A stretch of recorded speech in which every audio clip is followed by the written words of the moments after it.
L'échange que vous allez entendre est un entretien épistémique. Il s'agit d'une conversation asymétrique dans laquelle on s'intéresse à notre interlocuteur en lui posant des questions. Au travers de celle-ci, nous cherchons à comprendre les raisons qui motivent son avis. L'objectif principal de cette forme de conversation est de passer un moment agréable et mutuellement enrichissant. Très bien. Tu connais le format de notre live. Tu vas discuter pendant 15 minutes avec un des copains ici présents sur une discussion asymétrique sur lequel il va, cheminer avec toi dans ta réflexion pour essayer de comprendre le pourquoi et le comment tu penses ce que tu penses. Si c'est ok pour toi, je sais pas pour le coup si c'est Galactic ou John qui va dégainer le premier le micro, mais si c'est ok pour toi, tu me dis oui. Eh ben c'est parfait, c'est ok pour moi. Ouais, bon écoute, pourquoi pas. Salut Monos. Salut. Comment vas-tu? Tu viens t'es déjà venu sur le live? Tu connais le principe? Oui, je connais le principe, ouais. Ouais, c'est ce qui me semblait, mais bon, des fois je confonds, j'ai une mauvaise mémoire, c'est catastrophique. Ok. Bon, ça va, tu passes un bon dimanche? Oui, merveilleux. J'espère que toi aussi. Ouais, et le soleil est revenu ici, et c'est pas mal. Et du coup, ouais, du coup, le sujet t'a interpellé particulièrement, ou tu t'es dit, tiens, enfin, voilà, qu'est-ce qui t'a fait, qu'est-ce qui t'a donné l'envie de partager à ce niveau-là? Bah, c'est un sujet qui est intéressant, qui cristallise beaucoup de passion, mais Ouais. hélas, on aborde trop peu d'un point de vue plus descriptif. Essayer de comprendre de quoi procède le masculinisme. Mhm. Dans la... T'allais parler, pardon? Non. Ah non, j'avais un écho, ok. Ouais, il y a un écho, effectivement. Donc oui, le sujet m'a plu. Le sujet m'a plu. Ok. Et tu disais enfin voilà, c'est un sujet qu'on n'aborde pas de façon pas assez descriptive, hein, si j'ai bien compris. Est-ce que tu peux étayer un petit peu? Bah, c'est-à-dire qu'on est dans des, je vais directement prendre parti, mais on vit dans des conditions matérielles d'existence qui sont très efféminantes, et c'est tout à fait normal que dans ce contexte, certains hommes prennent ça à rebrousse-poil et décident d'ériger les traits masculins en idéologie. D'accord. Donc, on vit dans qui sont efféminantes, c'est-à-dire? Bah, c'est-à-dire des sociétés très pacifiées, avec le salariat, les métiers du tertiaire, ou avec des modes de vie qui sont très tranquilles. En gros, des sociétés qui permettent difficilement d'actualiser les traits masculins. D'accord. Et du coup, qu'est-ce qu'une société pour toi qui permet d'actualiser les traits masculins? Bah, c'est une société qui requiert par exemple du courage pour y performer, qui appelle potentiellement à régler les problèmes qui s'y déploient à l'aune de la virilité, du conflit, de l'affrontement, ce qui n'est pas tellement le cas de nos sociétés. Alors attends, pardon, j'essaye de me muter parce que je crois que l'écho vient de moi. Je suis désolé. Ouais, du coup, attends, est-ce que tu peux me le répéter? J'ai pas bien entendu du coup. Bah, Désolé. une société masculine, c'était ça ta question, c'est qu'est-ce qu'une société masculine? Oui, ou qui permet justement de développer sa masculinité. Bah, c'est une société où on peut performer en faisant usage des traits masculins. C'est une société, par exemple, qui va valoriser le courage, les traits associés à la virilité, qui va encourager les gens à affronter l'adversité. Et quand on fait une analyse de notre société, j'ai pas tellement l'impression qu'elle permette d'actualiser ces choses que je viens de décrire. D'accord. Tu penses qu'on n'est pas dans une société où on a besoin de courage, enfin voilà, il n'y a pas besoin de courage dans cette société. C'est là, en fait, j'aimerais comprendre, en fait, D'accord. Bah, ton point de c'est-à-dire, la statistique est la suivante, à savoir que 80% je crois que c'est 70% des travailleurs travaillent dans le tertiaire. Donc en fait, leur métier, c'est imprimer des trucs et remplir des tableaux Excel.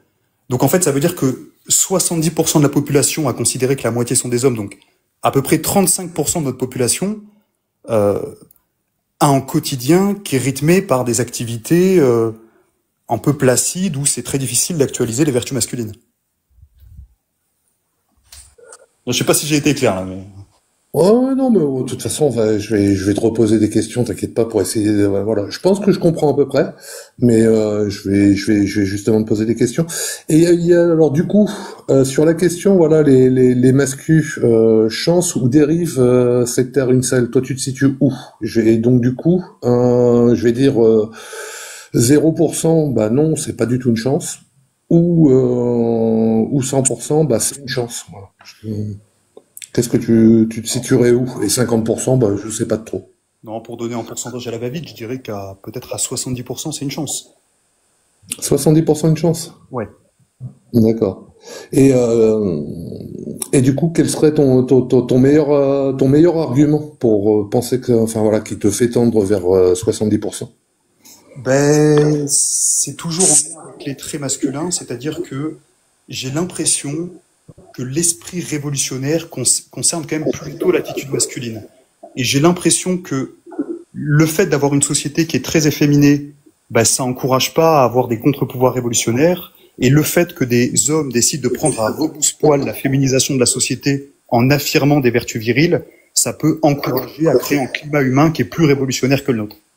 Donc en fait, j'estime que le masculinisme est une bonne chose pour des raisons révolutionnaires. Pour des raisons révolutionnaires. Ouais. Hum, et j'ai une question parce que tu me disais effectivement que tu me corriges hein, si Bien sûr. traduis mal ce que tu m'as dit, mais que du coup voilà, on était dans une société où il y avait beaucoup de personnes qui travaillaient dans le tertiaire, que le tertiaire ne permettait pas d'être masculin. Et du coup, est-ce qu'un masculiniste peut travailler dans le tertiaire? Ben, en fait, j'ai même l'impression que souvent les masculinistes sont des gens qui travaillent dans le tertiaire et qui habitent dans des grandes villes. Donc oui, il peut travailler dans le tertiaire et souvent c'est en réaction à son milieu du tertiaire qui va développer son masculinisme. D'accord. C'est-à-dire, en fait, est-ce que tu peux me développer ça un petit peu pour que je comprenne mieux? Ben, c'est-à-dire il y a l'homme en lui qui n'a qu'un désir, c'est de bouillonner. Et dans sa quotidienneté, ben, au lieu de pouvoir bouillonner dans sa masculinité, ben, il doit imprimer des trucs, remplir des tableaux Excel, faire ami-ami dans des relations vicieuses avec des gens avec qui ça se passe plutôt mal. Donc c'est des relations qui poussent un peu à l'hypocrisie. Donc oui, le masculinisme, c'est quand même une position réactionnaire, sans connotation négative. D'accord. Et du coup, alors, si tu m'arrêtes hein, si je me trompe, mais du coup, le monde du travail, en fait, oblige à faire ami-ami avec des personnes qui sont et dans des relations. Comment tu m'as dit déjà, mince, enfin, des relations hypocrites, c'est ça? C'est le monde du travail qui fait ça, qui produit ça, alors du coup? Je sais Ou pas. c'est le monde tout court? Je sais pas. J'ai pas bien compris. C'est le monde du travail tertiaire. Excusez-moi, j'ai reçu un appel. Oui, en fait, c'est le monde du travail tertiaire qui produit ça. Et bon, je suis pas fan de ça, mais je vais quand même faire un appel à l'expérience personnelle. Tous ceux qui ont travaillé dans le tertiaire arrivent à comprendre comment se jouent les situations humaines dans ce cadre-là. C'est des relations qui sont extrêmement hypocrites, basées sur la dissimulation, sur les petits intérêts égoïstes acquis de manière un peu fourbe. Et je crois pas que ce cadre-là puisse permettre le bouillonnement masculin de s'exprimer. Et donc en fait, c'est souvent des jeunes hommes qui travaillent dans le tertiaire qui développent le masculinisme par réaction à cet environnement. D'accord. Donc, si je comprends bien, voilà, tu as une expérience dans le tertiaire et dans cette expérience, en fait, toi, tu t'es retrouvé dans un environnement sur lequel tu pouvais pas être toi-même, c'est ça, où tu devais voilà avoir des relations avec des personnes et des relations plutôt négatives et hypocrites, c'est ça? Alors moi personnellement non. J'ai eu cette chance de ne pas travailler dans le tertiaire, mais j'ai quand même l'impression que c'est comme ça que ça se passe dans l'immense majorité des cas. Mais alors, du coup, comment tu peux savoir que ça se passe comme ça? Sur quoi se base ton impression? Ben c'est bon déjà c'est des retours que je peux avoir, mais surtout c'est en fait c'est les conditions les comment on dit les conditions matérielles objectives des emplois du tertiaire qui déterminent ce genre de phénomène. C'est-à-dire ah, excusez-moi, j'ai encore reçu un appel. Ceci. Oui, ben, en fait, je disais, c'est les conditions objectives des métiers du tertiaire qui produisent ce genre de comportement. Oui, mais ma question, comment peux-tu le savoir en fait? Par exemple, je vais te donner un exemple. Ouais. Si là tu dis que c'est sur des personnes avec qui tu as discuté, si j'ai bien compris, que tu fondes cette opinion. Mhm. Admettons que tu rencontres des personnes, au lieu d'avoir rencontré ces personnes, tu aurais rencontré des personnes qui disent bah non, du coup il n'y a pas de problème il n'y a pas de problème, voilà, il y a des relations tout à fait saines dans mon boulot. Puis il peut y avoir des personnes avec qui on s'entend moins bien, mais c'est pas très grave, on peut les éviter. Mhm. Et je peux m'exprimer normalement. Enfin voilà. Est-ce que ça changerait quelque chose pour toi? Bah, évidemment que si j'étais assailli de retours d'expérience contraires à ce que je pense, peut-être que ça m'amènerait à nuancer ma position. Mais j'ai quand même l'impression, par exemple, du fait des méthodes de management qui se déploient dans le tertiaire, du fait des tâches qui sont demandées de faire dans ces métiers-là, que en effet, ça ne pousse pas à la formule que j'aime bien maintenant, au bouillonnement masculin. Au contraire, c'est les mécanismes du tertiaire poussent plutôt les gens à inhiber les traits qu'on pourrait associer à la virilité. D'accord. Et du coup, voilà, je vais sur les traits que tu associes à la masculinité, ou à la virilité, pardon. Est-ce que tu peux me les décrire? C'est quoi en fait ces traits? C'est le courage, la vertu physique, l'audace, le fait d'être capable de prendre à son compte un certain nombre d'événements avec certains gestes spécifiques. C'est une certaine logique qui consiste à maximiser les gains de manière frontale. Enfin, après, c'est un spectre, donc c'est assez compliqué de le définir de manière précise. Mais J'ai pas compris en fait, qu'est-ce que tu entends par maximiser les gains de façon frontale? bah, c'est-à-dire que l'homme, pour des raisons évolutives, il a un tempérament psychologique qui est plutôt porté sur la maximisation des gains. Tandis que la femme, pour ces mêmes raisons évolutives, a un tempérament qui est plutôt conduit à la minimisation des pertes. Et donc, j'ai l'impression que dans nos sociétés, en tout cas pour l'essentiel des emplois qui s'y déploient dans le tertiaire, la vertu de minimiser des gains de minimiser des pertes, pardon, est plus valorisée que celle de maximiser les gains. Et tu ne vois pas des métiers du tertiaire où justement le but c'est de maximiser au maximum les gains Si, bien sûr. Mais ça concerne la minorité des métiers du tertiaire et souvent les plus haut placés. Et c'est peut-être pour ça que dans les fonctions les plus haut placées du tertiaire, on trouve essentiellement des hommes. D'accord. Et comment tu sais que c'est une minorité en fait? C'est ça que je peine à comprendre en fait. Excuse-moi, je situe pas bien ta question. Ouais, voilà. Ce que je peine à comprendre, c'est comment sais-tu en fait que c'est une minorité et sur des personnes du tertiaire du coup, suivant les emplois, parce que le tertiaire c'est très vaste. Ça va de Bien sûr. ça va de beaucoup de choses. Des personnes par exemple qui sont dans la vente. Est-ce qu'ils ne doivent pas maximiser les gains, que ça soit n'importe. Bien sûr. Mais là, une fois de plus, la vente, c'est la minorité des métiers du tertiaire. L'essentiel des métiers, c'est des métiers de gestion. Ok. Euh, et du coup, qu'est-ce que tu préconiserais toi, justement pour changer ça? Ben, pour changer le constat que je viens de déplorer, Oui, tout à fait. bah là, ce serait, en fait, ça appellerait à une refonte complète du capitalisme. C'est-à-dire, en fait, retourner à ne serait-ce qu'une forme antérieure du capitalisme où le salariat du tertiaire est aboli. Le salariat du tertiaire est aboli, c'est-à-dire il n'y a plus de personnes, le tertiaire n'existe plus. Le tertiaire n'existe plus. Ok. Et qu'est-ce que ça apporterait de bon selon toi au niveau de la société, au niveau général? Ou pourquoi y a-t-il le tertiaire? Bah, je pense que le secteur tertiaire est l'environnement le plus aliénant qui ait jamais existé dans toute l'histoire de l'humanité. Donc si tu me demandes qu'est-ce que ça apporterait de bon de l'éliminer, bah, je dirais supprimer la plus grosse aliénation qui ait jamais touché notre espèce. Ok. Et cependant, tu n'y as jamais travaillé. Euh, Et du coup, alors peut-être que tu as rencontré des personnes dans le tertiaire, effectivement, qui étaient aliénées, j'en doute pas, hein, c'est pas du tout le point. Mais du coup, comment pourrais-tu être sûr de ce que tu dis? C'est-à-dire, est-ce que tu vois une expérience ou quelque chose qui te permettrait de confirmer ou d'infirmer ou de moduler un petit peu ce... Est-ce que tu imagines quelque chose que tu pourrais faire pour ça?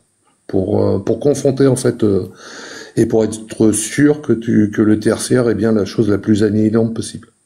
Ben en fait, c'est quoi la médiation de notre aliénation? En fait, c'est des affects, c'est-à-dire des sentiments, des choses qu'on ressent.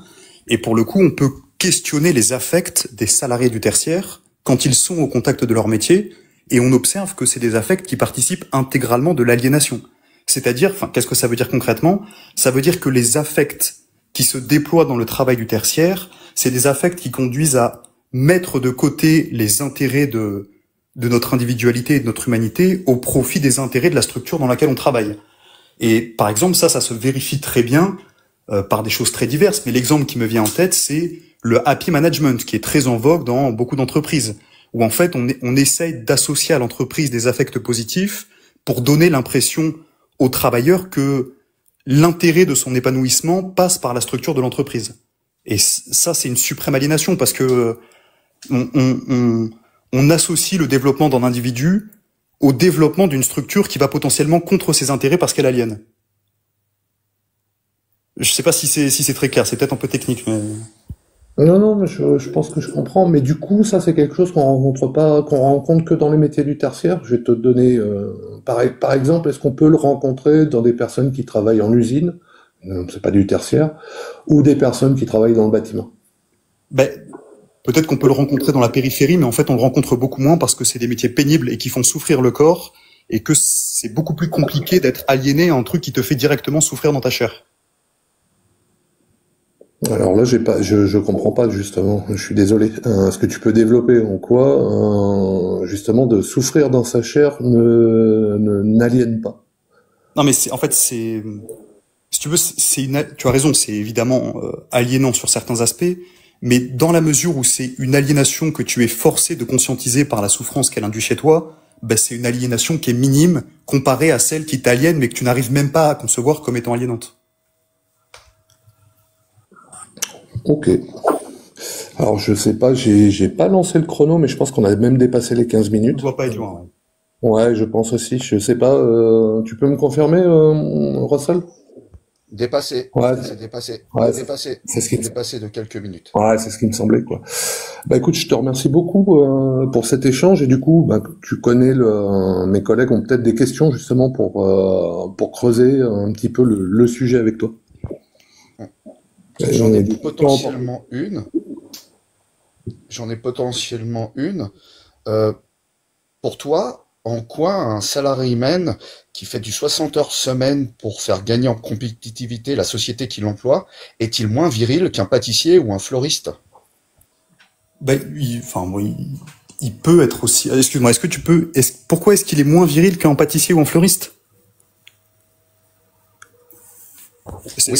Alors si c'était ça ta question, je pense pas qu'il soit moins viril qu'en pâtissier ou en fleuriste, mais parce que sa situation ne concerne pas les métiers du tertiaire pour l'essentiel, quoi.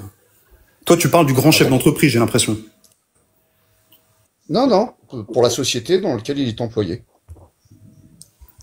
Là, pour le coup, non, il est pas moins viril. Ok, merci. John, Progix. J'ai pas de questions de mon côté. J'ai pas de questions non plus, non. Ok. Bah écoute, je te remercie. Et du coup, bah, tu connais la question, la question finale la plus importante. Comment ça s'est passé pour toi? Et accessoirement, voilà, peut-être que tu vois aussi quelque chose une question que j'aurais pu te poser à laquelle je n'ai pas pensé.